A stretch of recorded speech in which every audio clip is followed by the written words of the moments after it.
యోహాను సువార్త 5వ అధ్యాయం చూద్దాం. ఇక్కడ అటు తర్వాత యూదుల పండగ ఒకటి వచ్చాను గనుక యేసు యెరూషలేమునకు వెళ్ళెను. యెరూషలేములో మనకు తెలుసు యెరూషలేము అంటే ఏంది? ఇప్పుడు దేవుని యొక్క నివాసము, దేవుని యొక్క సన్నిధి, దేవుని యొక్క మందిరం. దేవునికి స్తోత్రం, హల్లెలూయా. యెరూషలేం, ఇజ్రాయెల్. ఈరోజు మనం అనుకుంటున్నాం కదా చాలామంది, నేను ఆ వ్యక్తిని, నేను ఈ వ్యక్తినని. ఏ వ్యక్తికైనా ఇజ్రాయెల్ దేశానికి సాటు చేసే దేశం ఏదైనా ఉందా? ఇజ్రాయెల్ దేశం అంటే తెలియని వాళ్ళు ఎవరైనా ఉన్నారు ఇక్కడ? ఇజ్రాయెల్ దేశం ఎంత పెద్ద దేశమా? ఇజ్రాయెల్ దేశంలో చాలా చిన్న దేశం కదా. 1 కోటికి లోపల 95 లక్షల మంది జనాభా కలిగిన దేశం. ఏ దేశమైనా దాన్ని ఓడించగలదా? ఓడించే దొమ్మ ఉందా? ఈరోజు ఇజ్రాయెల్ అంటే ప్రతి దేశం కూడా చిచ్చిపోసుకుంటా ఉంది. ఎందుకో తెలుసా? టెక్నాలజీ, వారి జ్ఞానం ఎవరిచ్చింది చెప్పండి ఒకసారి? దేవుడు ఇచ్చాడు. ఇజ్రాయెల్, యెరూషలేము అంటేనే దేవుడి బిడ్డలు. ఈరోజు నిజంగా మన జీవితంలో ఆ మతము ఈ కులం లేకుండా ఇంకోటి పెట్టుకొని మనము ఏదైనా కనిపెట్టిందా, సాధించింది ఉందా? చెప్పాలి, ఏమైనా ఉందా? యెరూషలేము అనగా దేవుని సన్నిధి. దేవునితో నువ్వు ఉంటే, దేవునితో నువ్వు సావాసం చేస్తే, దేవుడిచ్చే జ్ఞానము ద్వారా నువ్వు దీవెన పొందుతావు. ఈరోజు మనకు తెలుసు, నువ్వు వాడుతున్న TV, mobile, pen, current, electricity కదా, బల్బులు, ఫ్యాన్లు ఎవరు తయారు చేశారంటారు? ఇవన్నీ ఎవరు కనిపెట్టారంటారు? డోమ్ కదా. ఇజ్రాయెల్ దేశాన్ని కాపాడడానికి ఒకటి ఉంది, దాడి చేయకముందు సిగ్నల్. ఎవరు కనిపెట్టారు? దేవుడు వారికి ఇచ్చిన జ్ఞానం మిగతా వాళ్ళకు ఉన్నాయా? మిగతా దేశాలకు ఉన్నాయా? దేవునికి స్తోత్రం, హల్లెలూయా. దేవుడు సర్వశక్తిమంతుడు. ఆయనందు విశ్వాసం ఉంచితే దేవుడు నీ జ్ఞానాన్ని బోధిస్తాడు. ఫస్ట్ జ్ఞానముని కలిగి ఉంటే నువ్వు ఎలా బ్రతకాలో నేర్చుకుంటావు. దేవునికి స్తోత్రం, హల్లెలూయా, హల్లెలూయా. ఇప్పుడు ప్రజలు జ్ఞానం లేకే చెడిపోతున్నారు, తెలివి లేకే నశించిపోతున్నారు కదా. మన జీవితాలు అలా అయ్యాయి. అందుకే ఇక్కడ ఏమంటున్నాడు?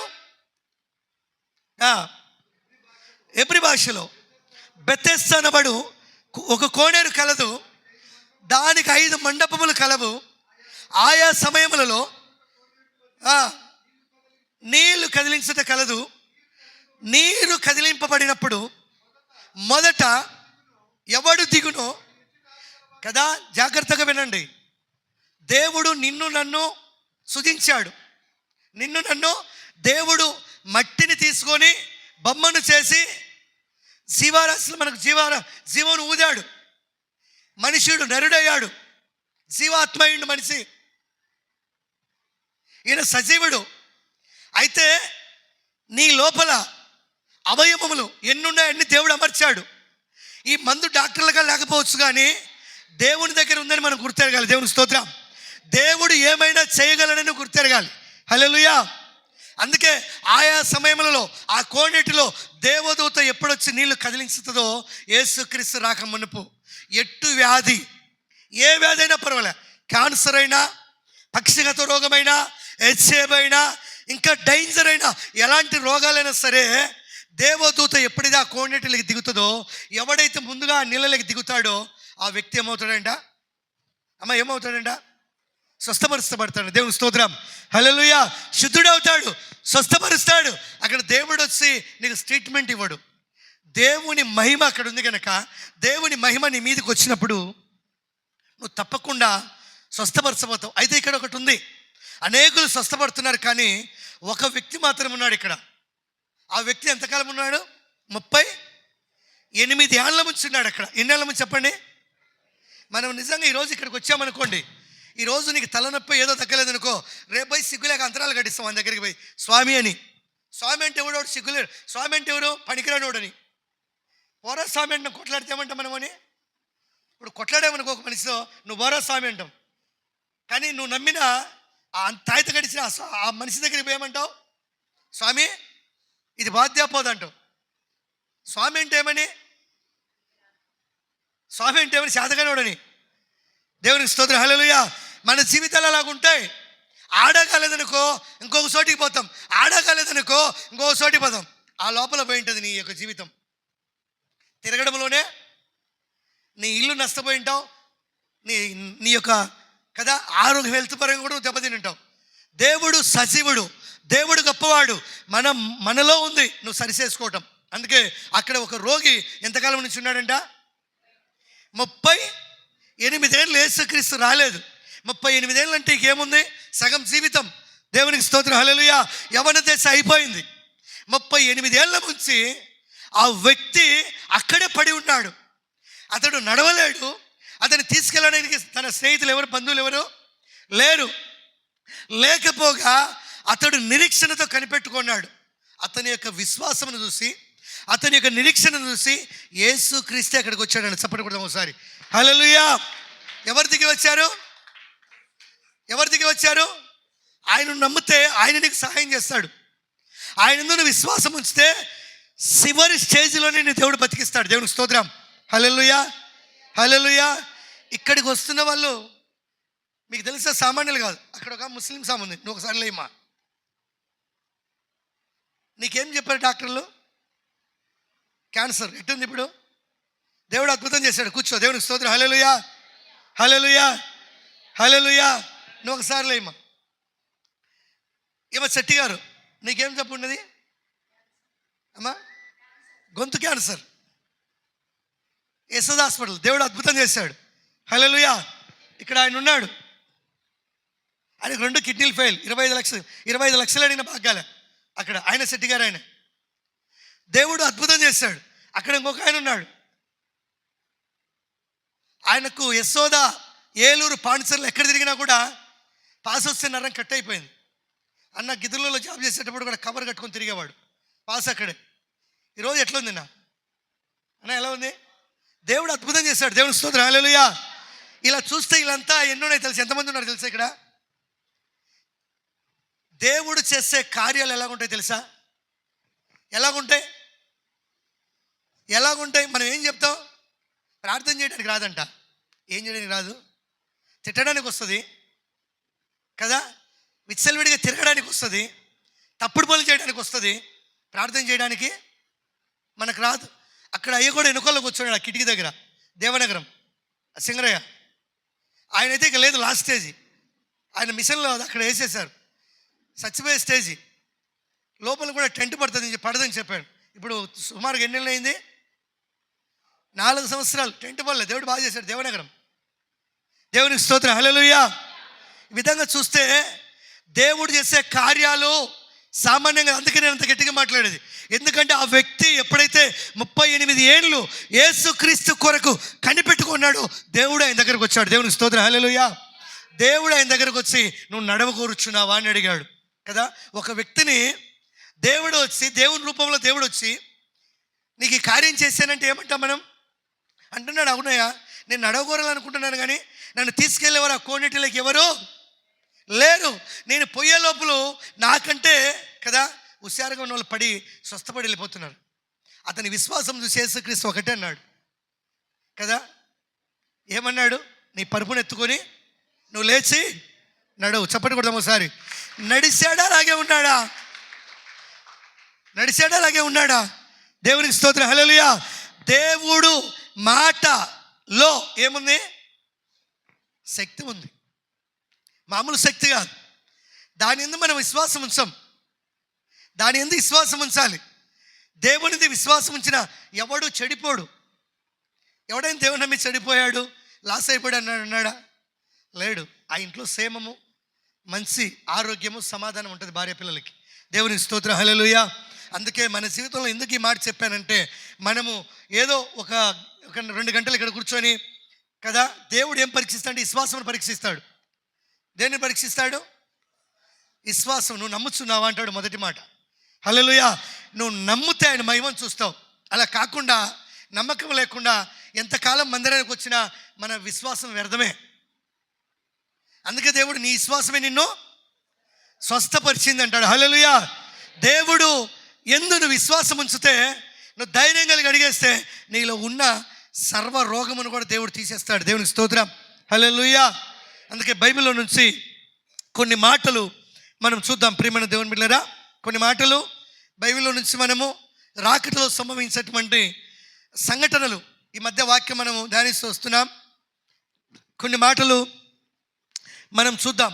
ఎందుకంటే ఈ రాకటలో సమీపిస్తుండగా మరి నిజంగా ఏమి సంభవిస్తాయి, ఈ సంభవాలు మనం చూసి వాటి ప్రకారము మనము నిజమైన దేవుడు యేసు క్రీస్తే రాజులకు రాజు అయిన సృష్టికర్తని మనం తెలుసుకోగలిగితే మన జీవితాలు కట్టబడతాయి. హల్లెలూయా, హల్లెలూయా.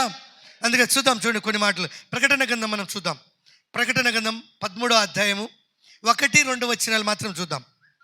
ప్రకటన గ్రంథము 13వ అధ్యాయము 1 నుంచి. మరియు 10 కొమ్ములను 7 తలలను కల యొక్క క్రూర మృగము సముద్రములో నుండి పైకి వచ్చుట చూచి తిని దాని కొమ్ముల మీద 10 కిరీటములు ఉండెను. దేవునికి స్తోత్రం. హల్లెలూయా, హల్లెలూయా.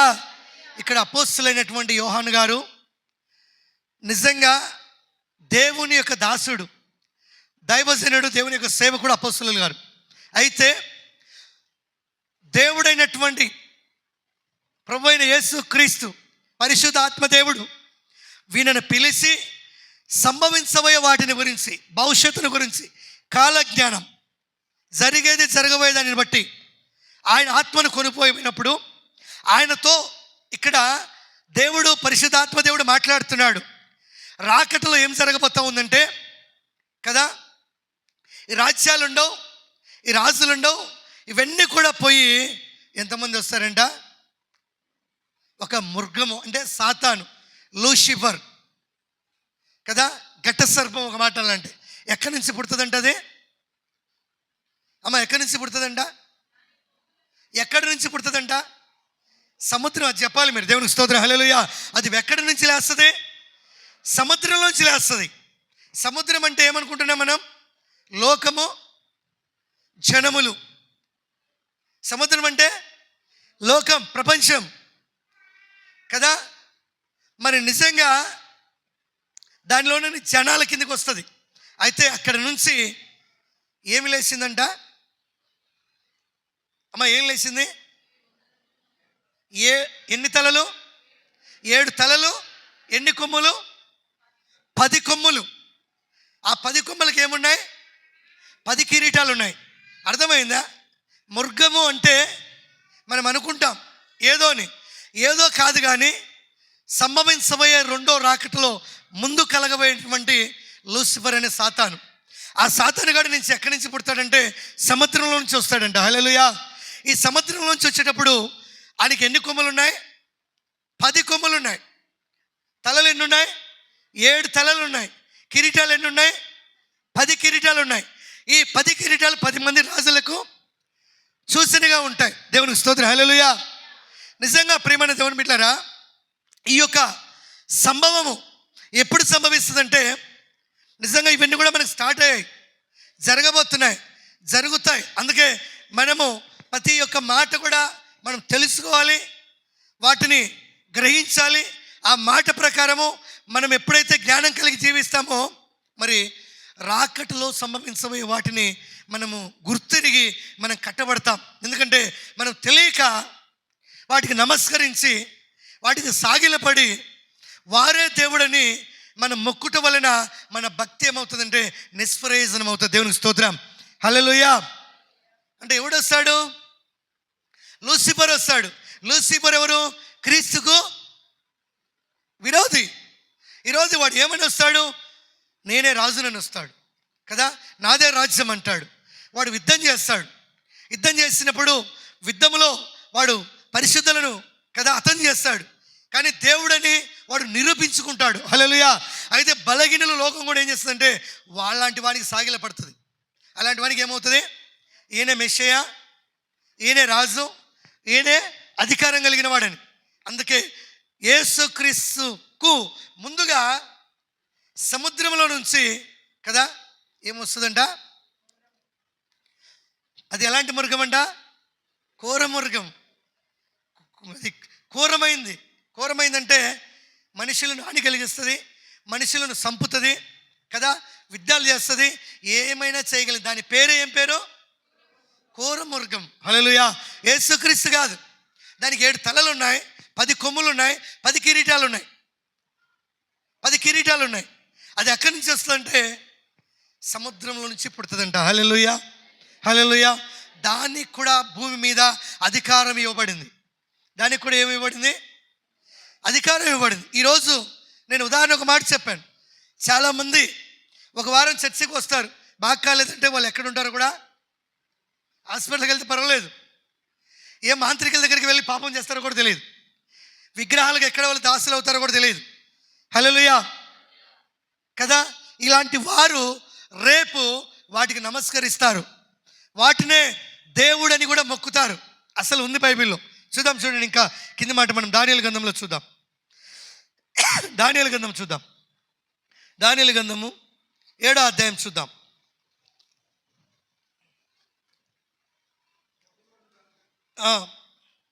మూడవ వచనం నుంచి. అప్పుడు మిక్కిలి 4 గొప్ప జంతువులు ఎక్కడి నుంచి వచ్చాయి? మహాసముద్రంలో నుంచి. మహాసముద్రం అంటే లోకం. ఈ లోకంలో నుంచి కదా. ఈ గొప్ప జంతువులు అంటే గొప్ప బలం కలిగిన రాజులు వీళ్ళు కూడా. దానియేలు గారు, ఇది కూడా ప్రకటనకు గ్రంథం మాత్రమే. దానియేలు గ్రంథం కూడా సేమ్ ప్రకటన ఎలాగో దానియేలు గ్రంథం కూడా సంభవించబోయేదే. అది కూడా కాలజ్ఞ. దేవునికి స్తోత్రం, హల్లెలూయా. అందుకే ఇక్కడ నెబుకద్నెజర్ అంటే ఎవరైనా బబులోను రాజు కనేటువంటిది ఒక కళ. ఈయనకి ఏ కళ వచ్చిందంటే బలమైన వాళ్ళు. ఆ జంతువులు ఎలాగున్నాయి? ఎలాంటి అంట? బలమైనటియా బలహీనమైనటియా? చెప్పాలి. ఏం చెప్తున్నాడు ఇక్కడ? మిక్కిలి గొప్ప జంతువులు మహాసముద్రంలో నుండి పైకెక్కాను. ఆ జంతువులు ఒకదానికి ఒకటి భిన్నములై ఉండెను. మొదటిది దేనిని పోలి ఉంది? దేని పోలి ఉంది? సింహమును పోలి ఉంది.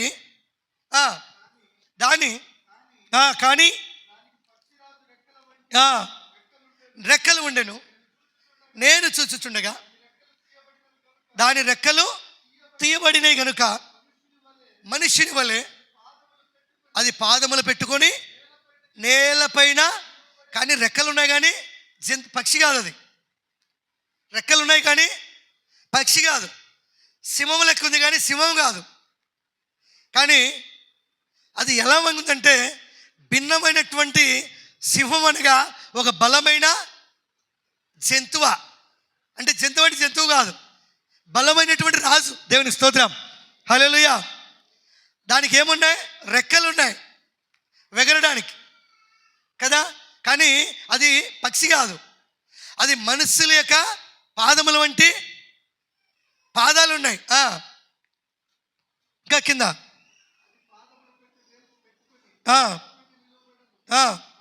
మరియు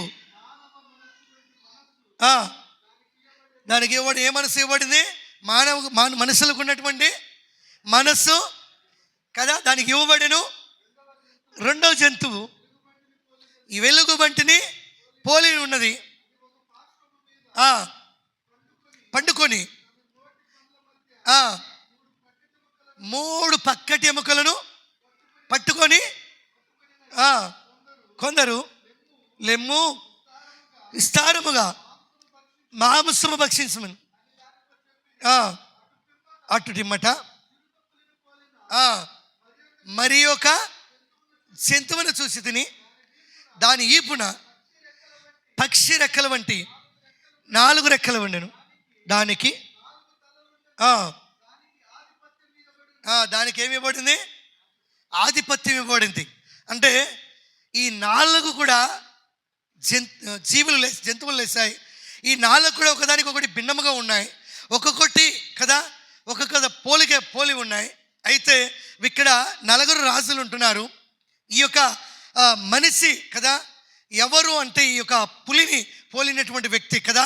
ఈ పులికి ఎన్ని రెక్కలు ఉన్నాయి అమ్మ? ఎన్ని రెక్కలు ఉన్నాయి? 4 రెక్కలు ఉన్నాయి కదా. ఇక్కడ నలుగురు కనపడుతున్నారు.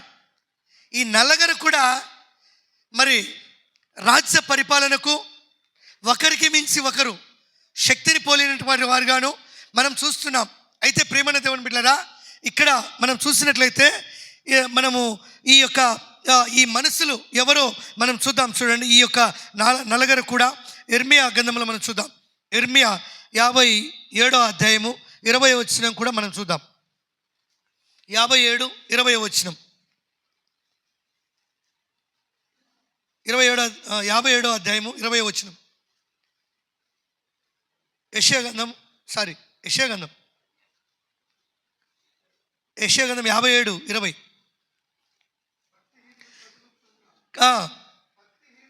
భక్తిహీనులు ఎవరంట? వీళ్ళు ఎవరంట? భక్తిహీనులు, కదులుచున్న సముద్రం వంటి వారు. సముద్రం అంటే ఎవరు? లోకం, మనుషులు, జనాభా. హల్లెలూయా కదా. దేవుడు ఇవన్నీ కూడా ఒక మర్మము, అర్థం కాని పరిస్థితి కదా ఇక్కడ మనకు రాయబడిన ఈ మాటలు. అయితే ఇక్కడ వీళ్ళు ఎవరంట?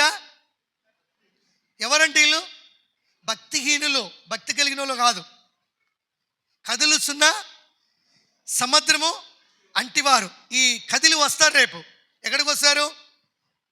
ఇజ్రాయెల్ దేశం మీదకి వస్తారు కదా. మనం మొదటిగా చూస్తున్నట్టుగా ఈ భక్తిహీనులు ఎవరికి సహాయం చేస్తారు కదా? ఘోర మృగమైనటువంటి అపవాదికి వీళ్ళు అన్ని జనుల నుంచి. వీళ్ళు ఎవరంటే భక్తిహీనులు, భక్తి లేని వారు వీళ్ళు. హల్లెలూయా. వీళ్ళ మనస్తత్వం ఎలాగుందంటే కదా, ఒక్కొక్కరికి ఒక్కొక్క రీతిగా ఇక్కడ మనం చూస్తున్నాం. వీళ్ళు ఎక్కడి నుంచి వస్తారంటే కదులుస్తున్నటువంటి సముద్రంలో నుంచి. అది నిమ్మలింపనేరదు, దాని జలములు బురదను దుష్టులకు నెమ్మది ఉండదని నా దేవుడు చలవిస్తున్నాడు. దేవునికి స్తోత్రం. హల్లెలూయా, హల్లెలూయా. వీళ్ళందరూ కూడా ఎవరికంటే దేవునికి విరోధులు కదా. బయలుదేరతారు. మనం చూసినట్లుగా అక్కడ 10 మంది కొమ్ములు కదా, 10 కిరీటాలు, అక్కడ ఒక చిన్న కొమ్ము కనపడుతుంది కదా. చివరికి ఈ యొక్క మనం చూస్తే ఈ చిన్న కొమ్ము ఎవరంటే సిరియా దేశం, సిరియా రాజు. ఈ యొక్క 9 మంది కూడా బలాద్దులు ఈ చిన్న దేశం సిరియా రాజుకు ఓడిపోతారు. సిరియా రాజు ఈ చిన్న కొమ్ము పరిపాలన జరుగుద్ది. అయితే వీళ్ళ నలుగురిని కూడా మనము చూస్తున్నాం. ప్రియమైన దేవుని బిడ్డలారా, దేవుడు సర్వశక్తిమంతుడు గనక, దేవుడు గొప్పవాడు గనక ఈ యొక్క పులి కదా, దీనికి ఎన్ని రెక్కలు ఉన్నాయి? 4 రెక్కలు ఉన్నాయి. ఈ పులి రెక్కలు ఉంటే ఎవరికి చిక్కేది కాదు. ఇది దూసుకొని వెళ్ళిపోయేది. ఇది సుడిగాలిలాగా తిరిగి యుద్ధములో జయము పొందేది కదా. మనము చూస్తాం ప్రియమైన దేవుని బిడ్డలారా. దీనిని మనం చూస్తే నిజంగా మరి అలెగ్జాండర్ కదా, క్రీస్తు పూర్వంలో వీణకే మరి నలుగురు ఈ రాజుకు కదా మరి బలమైనటువంటి కదా సైన్యాధిపతులుగా మలుచుకొని తిరిగి చనిపోయిన తర్వాత 4 రాజ్యాలుగా చీలిపోతాయి. హల్లెలూయా. ఆయన తర్వాత, ఎందుకంటే ఆయనకు ఎదిరించిన వాళ్ళు ఎవరు లేరు. క్రీస్తు పూర్వం అలెగ్జాండర్ మనకు తెలుసు బాగా. ఈ నలుగురు కూడా ఆయనకు సపోర్ట్ చేస్తారు. ఆ తర్వాత ఆయన చనిపోయిన తర్వాత ఈ 4 రాజ్యాలు ఏమవుతాయి? చీలిపోతాయి భిన్నముగా. ఒకటేమో సింహము, మరొకటేమో వెలుగు వంటి, మరొకటేమో సిడతపులి కదా. ఇలా మనము చూస్తూ వస్తున్నాం. కాబట్టి ప్రియమైన దేవుని బిడ్డలారా, ఇక్కడ మనం చూస్తే వీళ్ళు ఎవరంటే మరి యెషయా గ్రంథంలో ఎవరంటే వీళ్ళు నీతిమంతుల భక్తిహీనులు. పైన ఏముంటుంది? పైనేమో భక్తి ఉన్నట్టే, లోపలంతా ఏముంది? హీనత్వం ఉంది. మన జీవితంలో మనం తీసేసుకోవాల్సింది ఏంటంటే హీనత్వం తీసేసుకోవాలి. హీనత్వము, ఈ హీనత్వం కలిగిన ప్రతి వ్యక్తి కూడా తనను తాను ఏమవుతాడంట? మోసపోతాడంట రేపటి కాలంలో. హల్లెలూయా, హల్లెలూయా. మనం మోసపోయేవారుగా ఉండకూడదు. వాక్యం అలా సెలవివ్వలేదు. దేవుని వాక్యము మనం లోతుగా వినినప్పుడు, వాక్యానుసారంగా మనం ముందుకు వెళ్ళినప్పుడు దేవుడు సర్వోన్నతుడని మనం తెలుసుకోవాలి. అందుకే నిజంగా ఈ భక్తిహీనులు ఎలాంటి వారంటే కదులుతున్న సముద్రము లాంటి వారు. కదులుతున్న సముద్రం జనములలో కదా కదిలి వస్తారు రేపు. వీళ్ళందరూ కూడా కదా మరి యెరూషలేమునకు ఆరిపోయినటువంటి నేల బురదలో నడుస్తారు. ఈపిటిస్ నది కదా, ఈపిటిస్ నది ఇప్పుడే కూడా అది చాలా ఎండలు ఎక్కువ అయిపోయాయంట, నీళ్ళు తగ్గిపోతున్నాయంట. దేవునికి స్తోత్రం, హల్లెలూయా.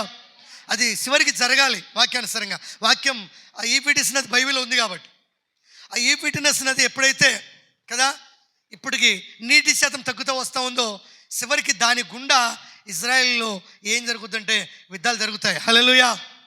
అక్కడ ఇజ్రాయెల్ అందరూ కూడా కదా ఈ సింహం ఏం చేస్తుంది? తరిమేస్తుంది. సింహం ఏం చేస్తుంది? తరిమేస్తుంది, చెదిరిపోతారు. దేవునికి స్తోత్రం, హల్లెలూయా. ఎందుకంటే అంత్యక్రీస్తు కదా ఈ కూరమృగం అనేది పరిపాలన చెదిరిపోతారు. అందుకే మనం ఏం కలిగి ఉండాలంటే జ్ఞానం కలిగి ఉండాలి.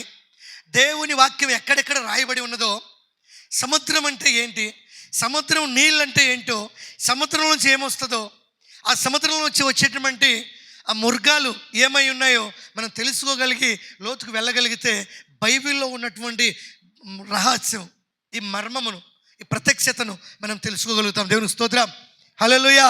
లేకపోతే మనము అక్కడ కనుగొనలేం. ప్రియమైన దేవుని బిడ్డలారా, ఇక్కడ చూడండి ఇంకొక మాట కూడా మనం ప్రకటన గ్రంథం చూద్దాం. 17వ అధ్యాయము 15వ వచనం కూడా చూద్దాం. మరియు ఆ దూత నాతో ఆ యేసు కూర్చున్న చోట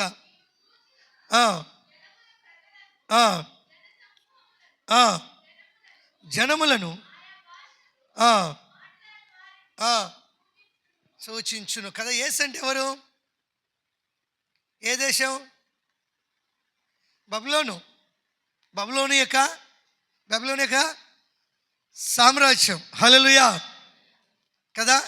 అది దయ్యములకు ఏమైందంటే నిలయమైంది. అమ్మా, దయ్యములకు ఏమైంది? నిలయం. అక్కడే విగ్రహారాధన, అక్కడే అన్ని స్టార్ట్ అవుతూ వచ్చాయి. అందుకే ఇక్కడ యోహాను గారితో పరిశుద్ధాత్మ దేవుడు ఏమని చెప్తున్నాడు?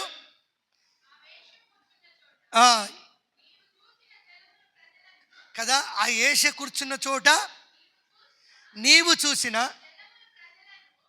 జలములు ప్రజలను. హల్లెలూయా. జలములు అంటే ఎవరు? మనకు అర్థమైందా? అక్కడ ప్రజలను జన సమూహములను, జలములను ఏం చేస్తుందంట? సూచించును. ఇక బబులోని యొక్క దేశము స్థితిని బట్టి కదా వీళ్ళందరూ కూడా భక్తులు ఏమని సెలవిస్తున్నారు కదా. ఒకప్పట్లో బబులోని యొక్క దేశం ఎలాగుండేది? అక్కడ నిజంగా ప్రజలందరూ కూడా వెళ్ళి దేనిని సేవించేవారు? విగ్రహారాధనను సేవించేవారు, విగ్రహారాధనకు బానిసలయ్యేవారు. అందుకే ఇక్కడ అవి ఏమైందంటే వేష అని ఉంది. హల్లెలూయా కదా. ఆ ప్రాంతం పేరు ఏమిది? వేష. వేష అంటే చెడ్డది అని. ఈరోజు నిజంగా ప్రియమైన దేవుని బిడ్డలారా, విగ్రహారాధన ఆ దినాలలో కూడా బహు ఎక్కువ ఉన్నది. విగ్రహారాధనది బబులోని యొక్క ప్రాంతం నుంచి విస్తరించింది. అక్కడే ప్రతి కదా విగ్రహములు కదా బంగారములతో కదా చూడగలిగినంత హైట్ కలిగినటువంటి విగ్రహములు, అన్నదేవతలు కదా ఇవన్నీ కూడా స్టార్ట్ అయ్యాయి. వాటిని బట్టి దేవుడు యోహానుతో మాట్లాడుతున్నాడు. అక్కడ మరి జలములు ఉన్నాయి, జనములు ఉన్నారు, ప్రజలు ఉన్నారు కదా. వీళ్ళందరూ కూడా ఏం చేసేవారంటే అప్పట్లో వెళ్ళి పూజ చేస్తే అక్కడ వ్యభిచారముతో సమానమని. వేష కదా, వేష దగ్గరికి నువ్వు వెళ్ళినప్పుడు నిన్నేమంటారు చెప్పండి? ఏమంటారు? వ్యభిచారమే అంటారు అది. హల్లెలూయా. అంటే దేవుని దృష్టిలో అది పాపం. పాపం అంటే దేవుని దృష్టికి ఒక విగ్రహారాధన పాపం అన్నప్పుడు ఇక్కడ ఏమని సంబోధించబడింది అంటే ఏషా అని సంబోధించబడింది. వీళ్ళందరూ కూడా జనములు వచ్చి అక్కడ కదా ఇంకా బైబిల్లో ఉంది ఎబెసరించి వెళ్ళేవారని. ఎబెసరిని పూజ చేయడం కూడా, భక్తి చేయడం కూడా అది వ్యభిచారంతో సమానమని. హల్లెలూయా, హల్లెలూయా. ఈరోజు కూడా ప్రజలు ఏమైనారంటే అలాంటి పనులు వెళ్ళి కదా దేవుణ్ణి వదిలిపెట్టి సజీవం కలిగినటువంటి భూమిని ఆకాశములను సృజించిన దేవుణ్ణి వదిలి కదా ఇలాంటి వారికి ఏమైనారు, ఇలాంటి వారు ఏం చేస్తున్నారు? సేవిస్తున్నారు, పూజిస్తున్నారు కదా. దేవుడు అందుకే యోహాను గారితో ఏం చెప్పాడు? 15 నుంచి మళ్ళీ చదువుమా. మరియు ఆ దూత ఇలాగూ చెప్పాను కదా, ఆ వేష కూర్చున్న చోట నీవు చూసిన జలములు ప్రజలను, జనసమూహములను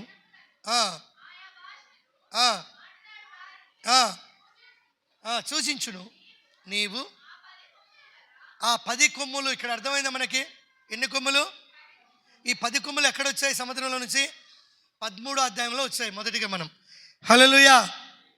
నువ్వు చూస్తున్న ఈ 10 కొమ్ములు, 10 కొమ్ములు గల ఆ మృగమును ఎప్పుడు చూశాడు? 13వ అధ్యాయంలో చూశాడు. ఇది ఎన్నో అధ్యాయము?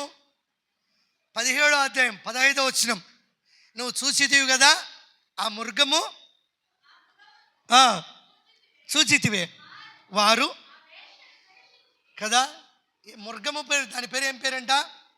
మృగం అంటే ఏమన్నా ఘట సర్పం అంటే అంత్యక్రీస్తు. ఆ వేషను దానిని దిక్కులేని దానిగాను దిగంబరిగాను చేసి అగ్ని చేత బొత్తిగా కాల్చివేయము. హల్లెలూయా. ఆ వేసి అనే విగ్రహారాధననే బబులోనులో కొట్టివేసి కాల్చివేస్తే కదా దానిని సేవించే ప్రజల పరిస్థితి ఎక్కడికి వెళ్తారు అమ్మా? వాళ్ళు ఎక్కడికి వెళ్తారు? ఈరోజు మన జీవితంలో చాలామంది కూడా సృష్టికర్తను మరిచి సృష్టిని పూజిస్తున్నారు. సృష్టిని కదా, జమ్మి చెట్టు దేవత, యాప చెట్టు రాగి చెట్టు పెళ్లి చేయటాలు కదా, పుట్టుంటే నాగదేవత. దేవునికి స్తోత్రం, హల్లెలూయా కదా. సృష్టి ఇది, దేవుడు సృష్టించాడు, సృష్టికర్తను నువ్వు మొక్కాలి. అందుకే వాటన్నిటిని కూడా దేవుడు ఏం చేయబోయాడు? ఏం చేశాడు? అగ్నితో రూపనామము లేకుండా పూర్తి చేశాడు. హల్లెలూయా. కాల్చివేశాడు. వాటిని సేవించే వారందరూ కూడా ఎక్కడికి వెళ్తారు? వారు కూడా ఎక్కడికి వెళ్తారు? అగ్నిలోకి వెళ్తారు. జాగ్రత్త ప్రియమైన దేవుని బిడ్డలారా. దేవుడు సర్వోన్నతుడు, సర్వశక్తిమంతుడు, ఆయన సర్వ సృష్టికి దేవుడు గనక మనకు శ్రమలు వచ్చినా, కష్టాలు వచ్చినా మనం ఆయన వైపు చూడాలి. ఆయన దేవుడని మనం తెలుసుకోవాలి.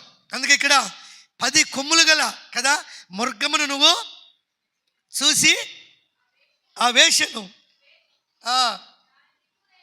దాని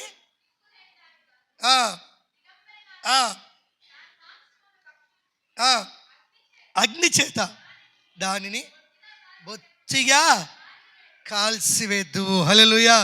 బహు జాగ్రత్తగా ఉండాలి, మనం సిద్ధపడి ఉండాలి, సిద్ధపాటు కలిగి ఉండాలి. దేవుడు పదే ఆయన ప్రజలు మోసపోకుండానట్లు సాతాను అపవాదిగా, వాడి పేరు అబద్ధికుడు, వాడు అబద్ధాలకు జనకుడు. ఎవరు? సాతానుగాడు. వాడు మోసం చేస్తాడు, వాడు దొంగ, మనుషులను దోసుకుంటాడు కదా, మనుషులకు మాయ కలిగినటువంటి అద్భుతాలు చేస్తాడు, సూచక్రియలు చేస్తాడు. నేనే దేవుడును, నాకే మొక్కండి అంటాడు. దేవునికి స్తోత్రం, హల్లెలూయా. దాని నుంచి వేరు కావడానికి దేవుని జ్ఞానం మనకు కావాలి. అప్పుడే సృష్టికర్త ఎవరో నువ్వు తెలుసుకోగలుగుతావు. తెలుసుకున్న నీవు ఆయనకే లోబడతావు. ఆయన యందు నువ్వు ఏం కలిగి ఉంటావు? భయభక్తులు కలిగి ఉంటావు. చూద్దాం, చూడండి, ఇర్మియా గ్రంథం చూద్దాం. ఇర్మియా గ్రంథం చూద్దాం, 50వ అధ్యాయము 17వ వచనం చూద్దాం. ఇర్మియా 50వ అధ్యాయం 17వ వచనం. మళ్ళీ చదువు. ఇశ్రాయేలు వారు కదా, ఎవరిల్లు? చెదరిపోయిన గొర్రెలు కదా. సింహం మనం మొదటిగా చూసాం. ఒక జంతువేమో సింహం, అది సింహమును పోలింది కదా. ఏం పోలింది మా? దేనిని పోలింది? సింహమును పోలింది. కానీ దానికి రెక్కలు ఉన్నాయి, కానీ పక్షి కాదు. ఈ సింహం కదా ఎవరంటే నేను చెప్తాను. అష్షూరు రాజు కదా, ఆ పరిపాలనలో వీరిని గొర్రెలలాగా చెల్ల చెదిరిపోయారు. అందుకే ఏమంటున్నాడు ఇక్కడ, ఇశ్రాయేలు వారు చెదిరిపోయిన గొర్రెలు సింహమును వారిని ఏం చేసింది, తొలగొట్టెను. మొదట ఎవరైనా అష్షూరు రాజు ఏం చేసిండు, ఏం చేసిండు, వారిని భక్షించిండు. ఎందుకంటే వీళ్ళు ఎవరంటే దేవుని నుంచి తొలిగారు. వీళ్ళు కూడా ఇశ్రాయేలు ప్రజలు దేవుని మాటను ఉల్లంఘించారు. వాళ్ళు వ్యభిచారం చేశారు, విగ్రహారాధన చేశారు, దేవుడికి విరుద్ధమైన పని చేశారు. అందుకే దేవుడు ఎప్పుడైతే ఆయన ముఖము తిప్పుకున్నాడో వీరు అన్యజనుల రాజులకు అప్పగించబడి వీరి స్థితి భయాందోళన అయిపోయింది. దేవునికి స్తోత్రం, హల్లెలూయా. ఈ రాజు ఎవరు చెప్పండి, అష్షూరు రాజు. వారికి అప్పగించాడు దేవుడు.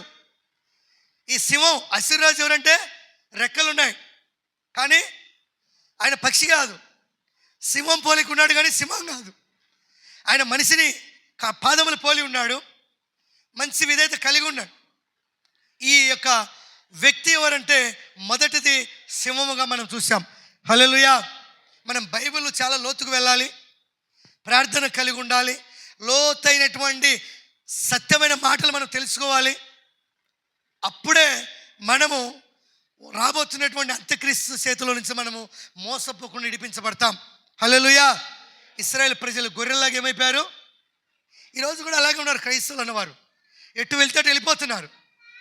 అక్కడ ఒకడు మంచివాడు దారాలు కడతాడంటే ఏంటంటే అక్కడికి వెళ్ళిపోతాడు, ఆ దారం పనిచేయలేదు మళ్ళీ దించేస్తాడు, ఇంకో చోట ఇంకా పూజ పెట్టి ఆడికి వెళ్తారు. దేవుడు ఇలాంటి వారిని వెలివేస్తాడు. మీరు నా వారు కాదంటాడు, మీరు నాకు సంబంధం లేదంటారు. హల్లెలూయా. ఆ తర్వాత మనకు శ్రమ వచ్చినప్పుడు ఆయన వినడు, శ్రమ వచ్చినప్పుడు ఆయన మొర వినడు, మన వైపు చూడడు. దేవుడు చేసిన ప్రమాణం, దేవుడు చేసిన వాగ్దానం చాలా గొప్పది ఇశ్రాయేలు ప్రజల పట్ల. అయినా సరే వాళ్ళు పెట్టిన బాధ, దేవుణ్ణి తునీకరించినటువంటి స్థితిని బట్టి ఎవరికి అప్పగించాడు, అష్షూరు రాజుకు అప్పగించాడు. ఎవరిని అమ్మా, ఎవరిని, ఇశ్రాయేలు ప్రజలను. ఈ ఇశ్రాయేలు ప్రజలు గొర్రెల వలె చెదిరిపోయారు. వారి మాంసమును అష్షూరు రాజు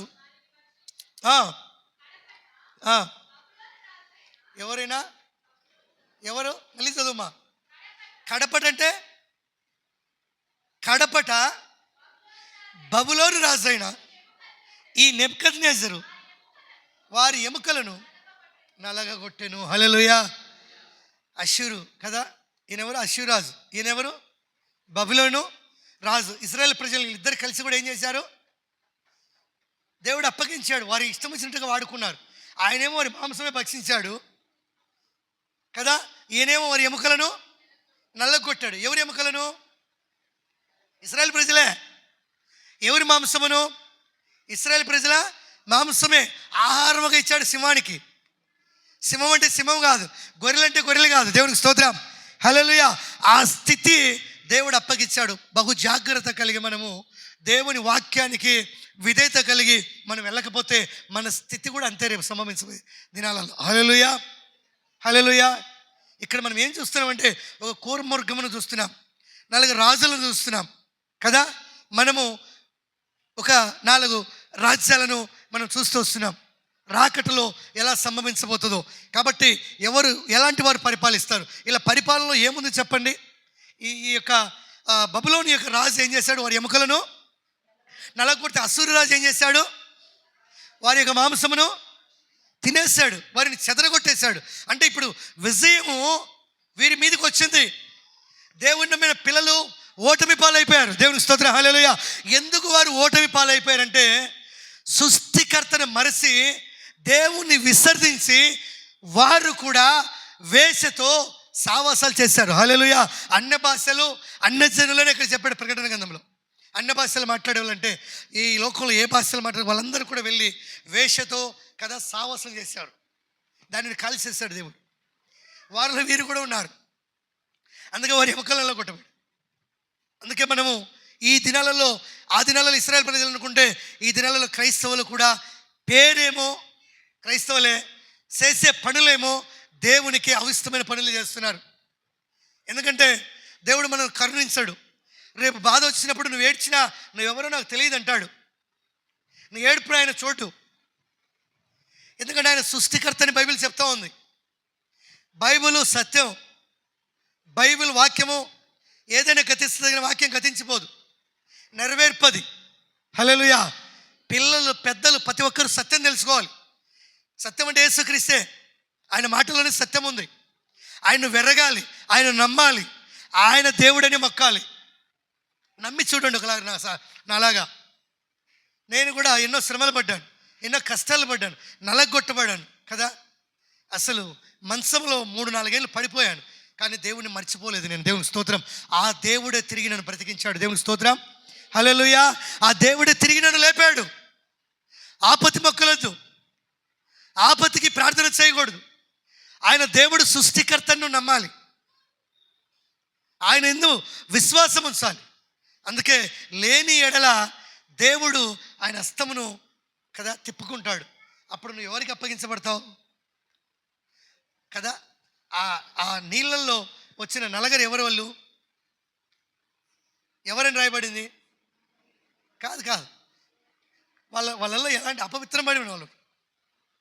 ఆ నలగరు కూడా ఏం కలిగిన వారు? అపవిత్రం కలిగిన వారు, అంటే భక్తిహీనులు. వాళ్ళు ఎవరు నలగరు? చెప్పండి అమ్మా, ఎవరు? భక్తిహీనులు. భక్తిహీనులు ఏం చేస్తారు? మనల్ని సంతోషంగా ఉంచుతారా?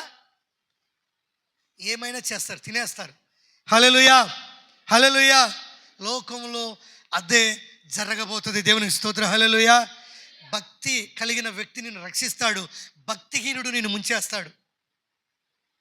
ఈ నలగరు కూడా కదా కదులుతున్న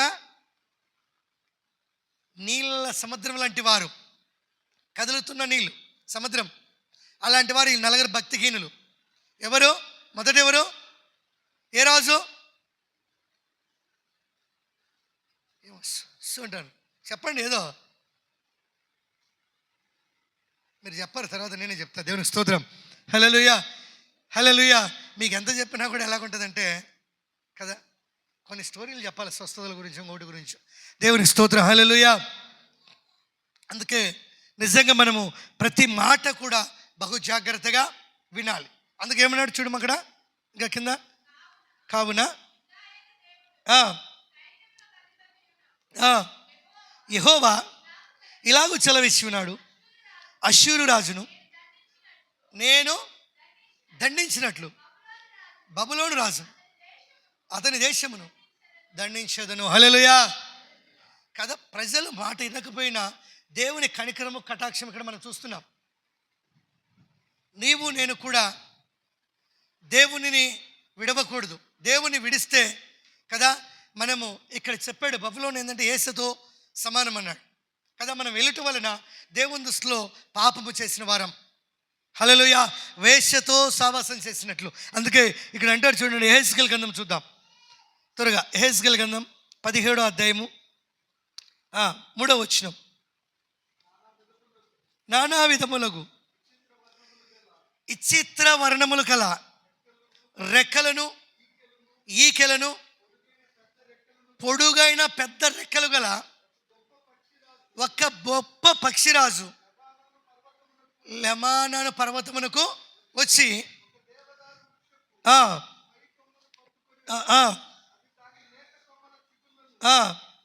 త్రుంచి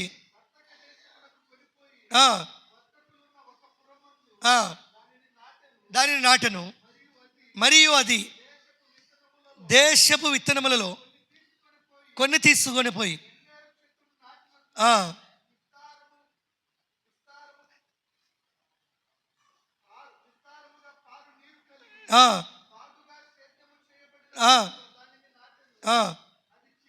అది చిగిరిచ్చి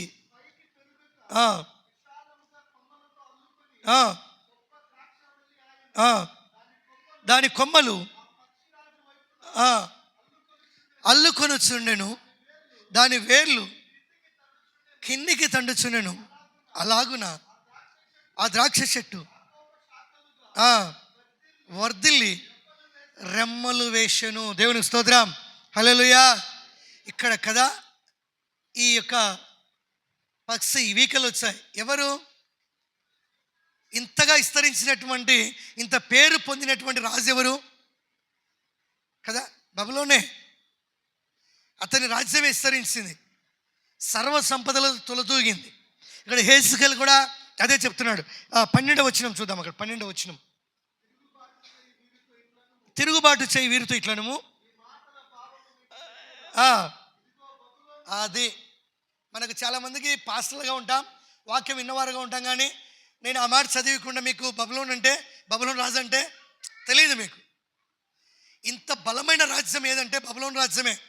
ఇంత శాఖలుగా విస్తరించినటువంటి, ఆర్థిక పరంగా ఐశ్వర్యంగా ఘనత పొందినటువంటి ప్రాంతం ఏంటంటే బబులోనే. హల్లెలూయా. అది ఎటు చూసినా అభివృద్ధి అయిపోయింది. దాని ఏర్లు లోపలికి తన్నకపోయాయి.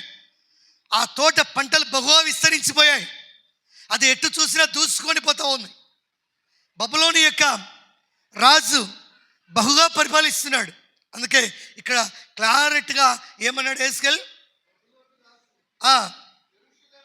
మళ్ళీ చదువు 12వ వచనం. ఈ మాటలలో ఏముంది? భావం ఉంది. ఈ భావం మనకు అర్థం కావాలంటే బబులోను యొక్క రాజు యెరూషలేమునకు వచ్చి దాని అధిపతులను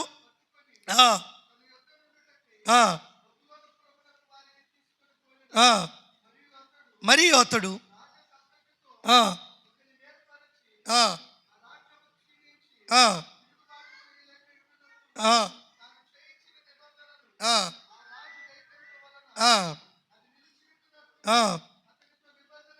అతనితో నిబంధన చేసి, ఇక్కడ చాలు మనకు. ఎందుకంటే ప్రియమైన దేవుని బిడ్డలారా, మరి విస్తరించబడిన వారు విస్తరించబడలేదు, కానీ కదా దేవునికి అవిష్టంగా ఉన్న వారిని దేవుడు కూడా దయ ఉంచాడు. అందుకే బహుగా ఫలించాడు. ఈరోజు మనం అనుకుంటూ ఉంటాం, వాడు తాగుతున్నాడు, వాడే బాగున్నాడే, నేను ఎందుకు ఇట్టున్నానని. మనకు సిగ్గుండాలి ఆ మాట అనేటప్పుడు. వేషతో సేవించిన వారు నిత్య అగ్నితో కాల్చబడతారు. నీతిమంతుడు ఎప్పటికీ ఎలాగుంటాడంటే నిత్యజీవమే పొందుకుంటాడు. హల్లెలూయా, హల్లెలూయా. అది కలిగి ఉండాలి. ఇక్కడ దేవుడు కూడా బబులోను బహుగా విస్తరించింది, బహుగా వ్యాపించింది, శాఖలుగా అభివృద్ధి అయింది. దానిని చివరికి దేవుడు ఏం చేశాడు? రూపనామం లేకుండా దాన్ని కాల్చేసి కొత్త దేశమును, కొత్త విధానం నేను చేస్తానన్నాడు. హల్లెలూయా. నీకు ఏది స్వేచ్ఛ, దేనిని కలిగి ఉంటావు, దేనితో నువ్వు భావమును తెలుసుకొని క్రీస్తుకు ఇష్టలుగా నువ్వు జీవిస్తావు. అందుకే చివరి మాట చూసి మనం ప్రార్థన చేసుకుందాం. దానియేలు గ్రంథం 4వ అధ్యాయం చూద్దాం. దానియేలు గ్రంథం 4వ అధ్యాయం. రాజు నెబుకద్నెజరు, మళ్ళీ చదువుమా. నెబుకద్నెజరు లోకమంతటా నివసించు సకల జనులకును, హల్లెలూయా, లోకమంతా నివసించు సకల జనులకును, దేశస్థులకును, ఆయా భాషలు మాట్లాడు వారికి ఇలాగు చెలవిచ్చుచున్నాను, మీకు క్షేమాభివృద్ధి కలుగునుగాక. మహోన్నతుడకు దేవుడు అద్భుతములను, సూచక క్రియలను నాకు మనసు కలిగిన. చెప్పడం ఒకసారి హల్లెలూయా. దేశం అంతటికి ఆయా భాషలు మాట్లాడే వారందరికీ కదా అధికారం మనము హెజ్కేలు గ్రంథంలో చూసాం. బహుగా ఫలించింది, బహుగా విస్తరించింది. ఇక్కడికి వచ్చేసరికి వారి అందరి యొక్క క్షేమమును కోరినట్టుగా మనం చూస్తున్నాం. ప్రియమైన దేవుని బిడ్డలారా, దేవుడు సర్వశక్తిమంతుడు, దేవుడు గొప్పవాడు గనక ఇక్కడ మనము చూస్తున్నాం ఈ యొక్క 4 రాజులను గురించి, 4 దేశాల యొక్క రాజులను గురించి. మొదటి రాజు మనము చూస్తాం ఎవరంటే బబులోని యొక్క రాజు. అంటే ఇక్కడ ఒక విగ్రహముకు, ఆయనకు ఎవరికి, నెబుకద్నెజర్కి ఏమొచ్చిందంటే ఒక కళ వచ్చింది. ఈ యొక్క 4 విధానాన్ని బట్టి ఈ కళ భాగం భావం చెప్పాలంటే దానియేలు కావాలి. అర్థమైందా మీకు? ఈ భావంలో ఏముందంటే దానియేలు అర్థం చెప్పాడు. ప్రార్థనాపరుడు, దేవునికి ఇష్టడు గనక దానియేలు పిలుచుకున్నప్పుడు ఈ యొక్క భావము కళ చెప్పినప్పుడు దానియేలు ఏం చెప్పాడంటే, రాజా మొదటిగా శిరస్సు కిరీటం అంటే బంగారం అంటే బబులోను, బంగారం అంటే బబులోను రాజు. కిరీటం అంటే ఎవరు చెప్పండి? బంగారు కిరీటం అంటే ఎవరు? తల. ఇప్పుడు అదే చూసుకుంటూ వచ్చాం. బబులోను రాజు అంటే అది విస్తరించింది, అభివృద్ధి అయింది. అది మొట్టమొదటిగా బంగారము, శిరస్సు బంగారం కదా, వెదలు రుధిరము కదా. మరి ఏమైందంటే మాదియా పాలస్తీక రాజ్యం కదా. నిజంగా ఇక్కడ రెండోది ఏంటంటే ఎదలు రుధిరము కదా. ఇంకేమున్నాయి? మూడోది గ్రీక్ ఏముంది? తొడలు. మిగతా తొడలు అంటే గ్రీకు సామ్రాజ్యానికి సూచనగా ఉంది. నాలుగోది ఏంటంటే రోమా రాజ్యం. ఈ నాలుగోది ఏముందంటే కాళ్ళు. తొడల కింద ఏమున్నాయి? కాళ్ళు. ఈ కాళ్ళు ఇనుము, పాదములు మట్టి. హల్లెలూయా. ఇది దేనికి సూచనగా ఉంది? ఈ నాలుగో రాజ్యము ఏది? రోమన్. హల్లెలూయా. ఆ రోమన్ రాజ్యం ఏముంది? ఒట్టి కాళ్ళేమో, మోకాళ్ళ కిందేమో ఇనుము, పాదాలేమో మట్టి. అంటే ఇక్కడ నుంచే రేపు నేనే రాజునని వస్తాడు. ఎవరి గురించి మాట్లాడుతున్నాం మనం? ఇప్పుడు చెప్పాలి. ఎవరు వచ్చేది? సముద్రం నుంచి పుట్టింది ఎవరు? కోర మృగం. దేవుని స్తోత్రం. హల్లెలూయా. అక్కడి నుంచే వస్తాడు. రోమాలో నుంచి పుడతాడు. అక్కడి నుంచే వస్తాడు. అక్కడే ఫస్ట్ కదా మోసం, ఆయనకు సేవించడం, ఇవన్నీ కూడా జరుగుతూ వస్తాయి. ఎందుకంటే అక్కడ మట్టి, పాదములు ఏమని? మట్టి కదా. మట్టి తిరిగి యేసుక్రీస్తుకు సూచనగా ఇవన్నీ కూడా దేవుడు మనకి ఇచ్చి ఉన్నాడు. కాబట్టి ప్రియమైన దేవుని బిడ్డలారా, మనం ప్రతి మాటలో కూడా మనం చూస్తున్నాం. మొదటిది ఏంటి చెప్పండి? శిరస్సు ఏంది? బబులోని యొక్క రాజుకు సూచనగా ఉంది. రెండోది ఏంది? రెండోది ఏ రాజ్యం చెప్పాలి? రెండోది ఏ రాజ్యమ్మా? ఇక్కడ ఏం చెప్పాను నేను? మొదటేమో బబులోని చెప్పాను, తల రాజుకు చూసిన, ఇది కిరీటం బంగారం. రెండోది ఎదలు రుధిరం చెప్పాను, అదేంది? మాదిక రాజ్యం. మూడోది గ్రీకు. నాలుగోది అంటే ఈ కళ కన్నాడు. ఎవరు కన్నాడు? నెబుకద్నెజరు.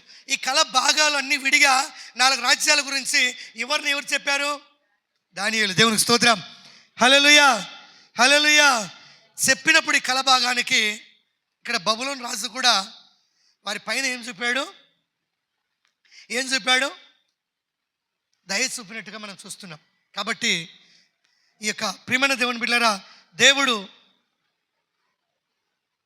మాదియా పాలస్తీక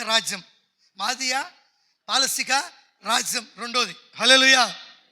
మూడోది గ్రీకు. నాలుగోది రోమా. ఈ 4టి కూడా దానియేలు జ్ఞానముతో, రాజులకు మించిన జ్ఞానం దేవుంది కనుక దేవుడిచ్చిన జ్ఞానము చొప్పున మరి రాజులకు అర్థం కానటువంటి కలభాగం కూడా చెప్పినప్పుడు అక్కడ స్వేచ్ఛను కోరినట్టుగా మనం చూస్తున్నాం. హల్లెలూయా. అందుకే ప్రభువైన యేసునందు విశ్వాసం ఉంచి మనం లోతుకు వెళ్ళి లోతైన మర్మాన్ని మనం తెలుసుకోకపోతే గిన మన భక్తి నీళ్ళలో కలిసిపోతుంది. అలా ముందుకెళ్దాం. దేవుడి మాటలు తన వినికిడిలో దేవుడు దీవించునుగాక. ఆమేన్. తలలో ఉంచుదాం, ప్రార్థన చేసుకుందాం. పరిశుద్ధుడా నీకు వందనాలు తండ్రి, స్తోత్రములు నాయనా.